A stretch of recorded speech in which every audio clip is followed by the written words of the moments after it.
Kelsey Mitchell has been a star on the Indiana Fever. There is no doubt about that. She has been nothing short of sensational. She's averaging about 19 points per game. She had a big-time game yesterday, which you called. And I just wanted to throw this out there just as a reference point, just to put things in perspective about what Caitlin Clark brings to the table.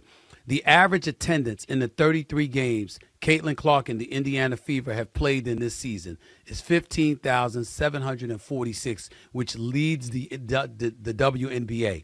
The average attendance of WNBA games not involving Caitlin Clark is on average 8,490, an 85% drop from games that Caitlin Clark is not participating in. Obviously, the New York Liberty average over 11,000. The Los Angeles Sparks average over 10,000. But the Indiana Fever at 15,746. Yet I'm on the air the other day, and I'm talking about the Indiana Fever, and I had to get on, somebody we both have incredible respect for in Sheryl Swoopes. You're a champion on every level, one of the greatest players in WNBA history.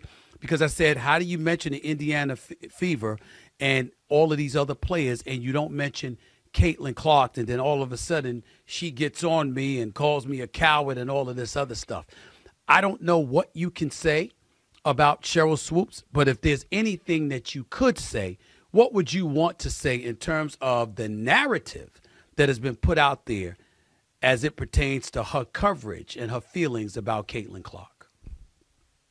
I've known Sheryl since she was in college. I helped do her shoe deal with Nike in 1993, took her to her first ESPYs.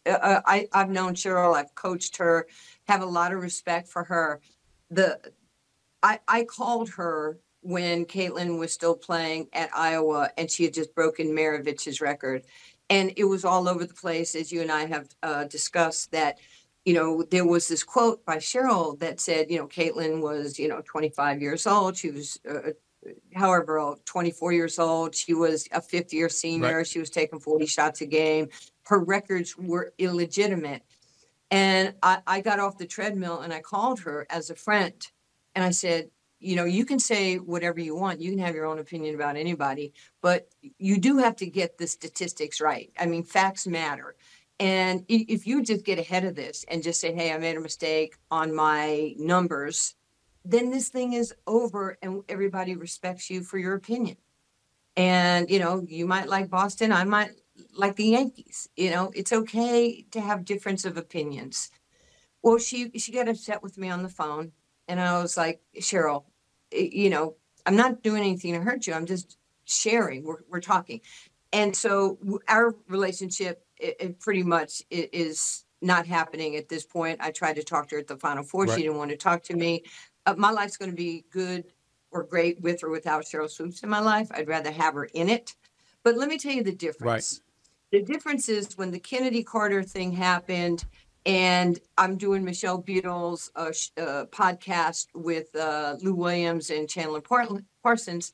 And Michelle says to me, Nancy, what would you tell Caitlin Clark in that situation? And I said to Michelle, look, I'm not here to speak for Caitlin Clark. I'm not going to tell you that. Then she said, what would you do if somebody kind of blindsided you like that? And you know me, I'm straight from New York, straight from Rucker Park. I said, I would have gotten up.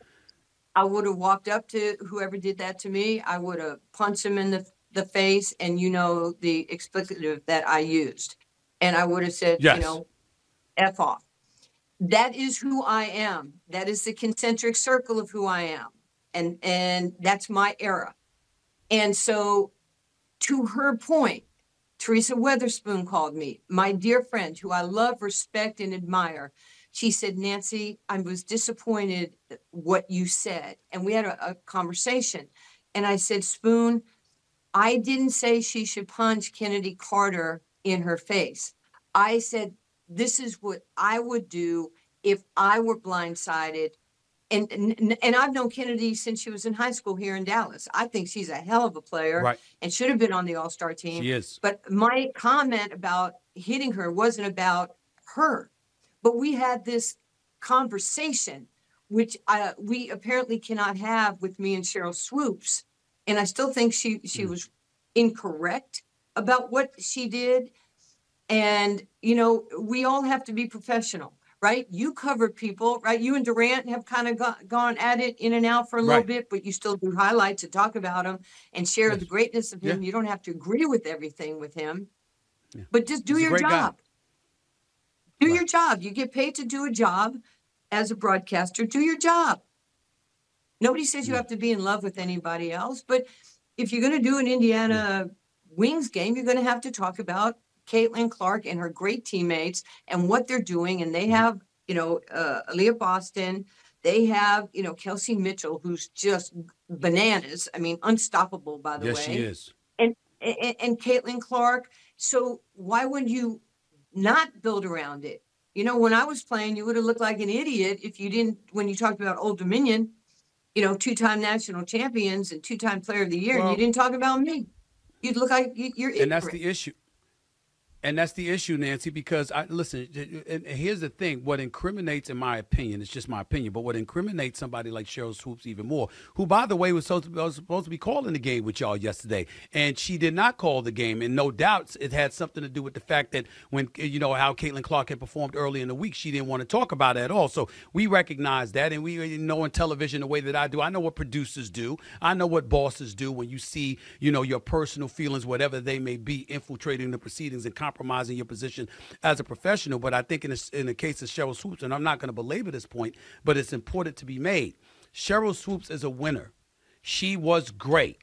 And she's a phenomenal basketball mind. So what she's not realizing is that when she doesn't state the obvious, it's automatically going to be assumed that it's something personal, because we know the basketball game, the game of basketball, too well to ignore the kind of things that she's ignoring when it comes to Caitlin Clark. Am I wrong in saying that?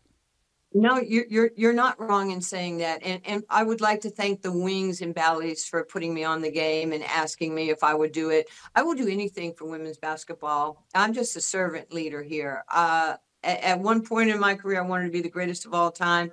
And now I just want to be a great, person that supports this generation of greatness. So to your point, I think she created this firestorm.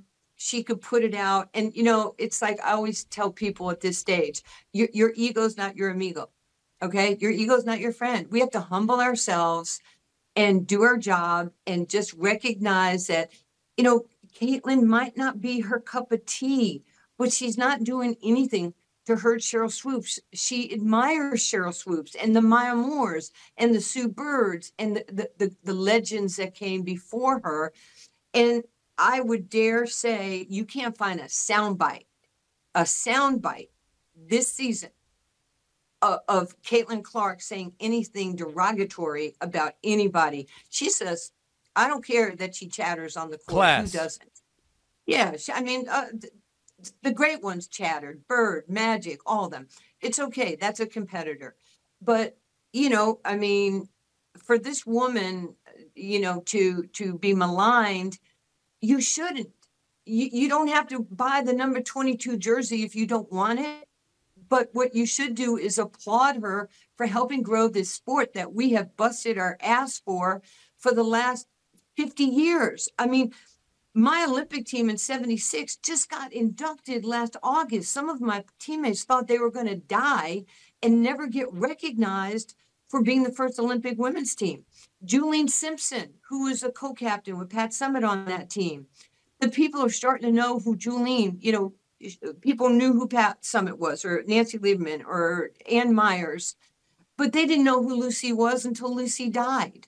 And Trish Roberts and Sue Roycewicz. And we had so many great players on that team. We just want to be recognized.